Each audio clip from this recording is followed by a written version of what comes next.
30년입니다. 위안부 피해자로서 그리고 그들의 인권과 명예를 회복하기 위한 시민운동가로서 이용수, 윤미향 두 사람이 함께 해온 시간 말입니다. 강산이 3번 바뀔 만큼 긴 시간이 흘렀죠. 그만큼 위안부 문제가 오랜 시간 해결되지 않았다는 것이기도 합니다. 이용수 할머니는 이 시간을 윤 당선인에게 이용당했다. 정대협이 위안부 피해자를 마치 도구처럼 사용했다며 문제 제기를 하고 있습니다. 30년 세월을 허투루 보낸 것이 아니듯 두 사람 간 좀 진솔한 대화의 자리가 만들어졌으면 하는데요. 이용수 할머니가 대체 왜 이런 비판을 하는지에 대해서는 이런저런 해석들이 나옵니다. 사실 부부도 30년을 같이 살면 각종 애증이 깔리게 되는데 30년간 얽힌 관점에서 바라볼 수도 있는 거고 또 저희들처럼 왜곡된 역사를 바로잡기라든지 좀 더 세계에 알려야 될 이야기를 반영해야 될 활동가의 관점에서는 조금 결이 다를 수 있다고 봅니다. 그 배경엔 이용수 할머니가 2012년 총선에서 국회의원이 돼 위안부 문제를 해결하겠다라고 했을 때 하지 말라라고 말렸던 윤미향 당선인이 정작 이번 총선에 출마해 당선이 되자 할머니가 배신감 그리고 분노를 느꼈다라는 주장이 나왔습니다. 이 여권 관계자들은 당시 이용수 할머니의 출마를 만류하는 게 어떻게 보면 당연했을 거라고 말합니다.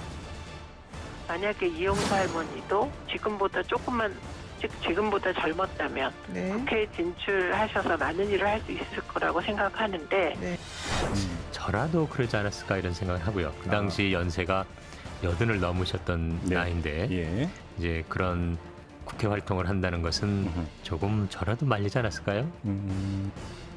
그러니까 의정 활동을 하기에는 연세가 너무 많다라는 겁니다. 2012년 당시 이용수 할머니 84이었습니다.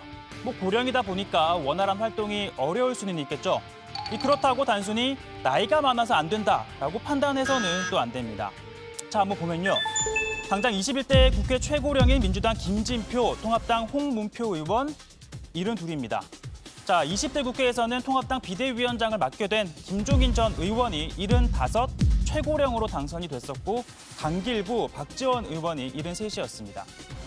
그래도 80이 넘는 의원은 없지 않냐라고 하실 텐데 그렇지 않습니다. 1992년 제14대 총선에서 당시 초선 의원이 된 문창모 의원 84이었습니다. 또 재임 기간 중에는 세계 최고령 국회의원으로 기네스북에 오르기도 했는데요. 이 문창모 의원이 누군지는 몰라도 이 설명을 들으면 무릎을 탁 치는 분들 있을 겁니다. 이건 좀 옛날 얘기니까요. 제가 북국장한테 물어보겠습니다. 이름하여 북국장의 라떼는 말이야인데요.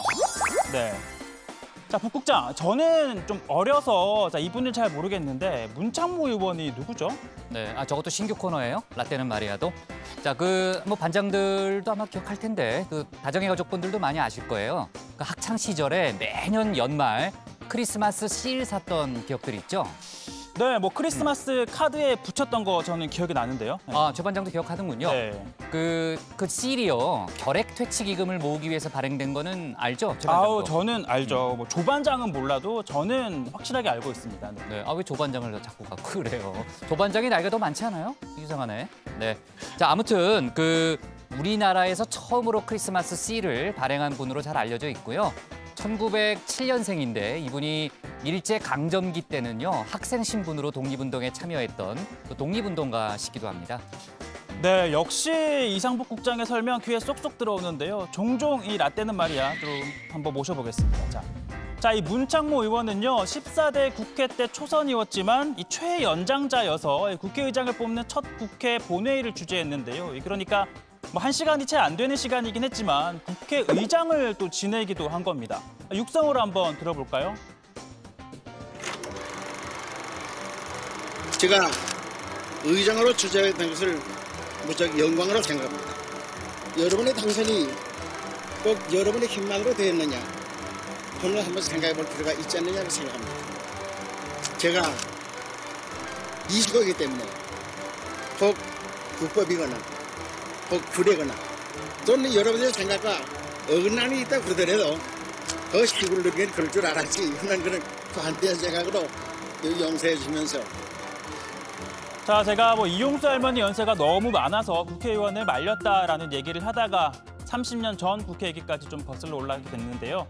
자, 아무튼 윤미향 당선인 얘기로 좀 돌아오겠습니다. 자, 민주당은 오늘이나 내일쯤 윤 당선인이 직접 입장을 밝힐 것이다.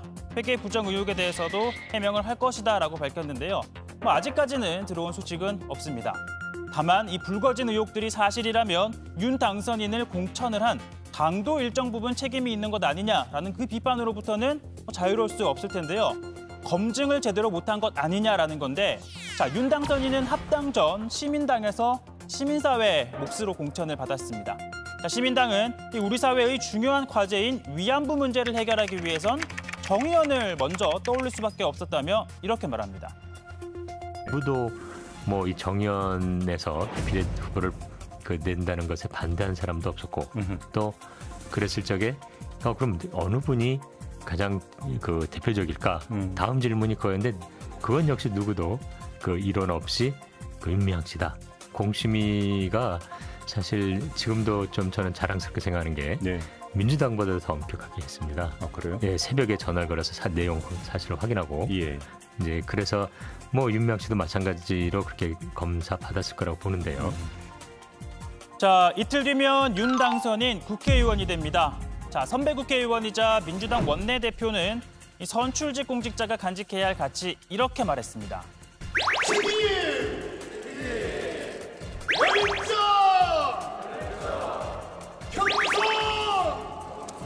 자, 침묵이 길어져서는 안 될 겁니다. 해명할 건 또 해명하고 반박할 건 반박하면서 방금 들으신 이 책임 있는 자세가 필요해 보입니다.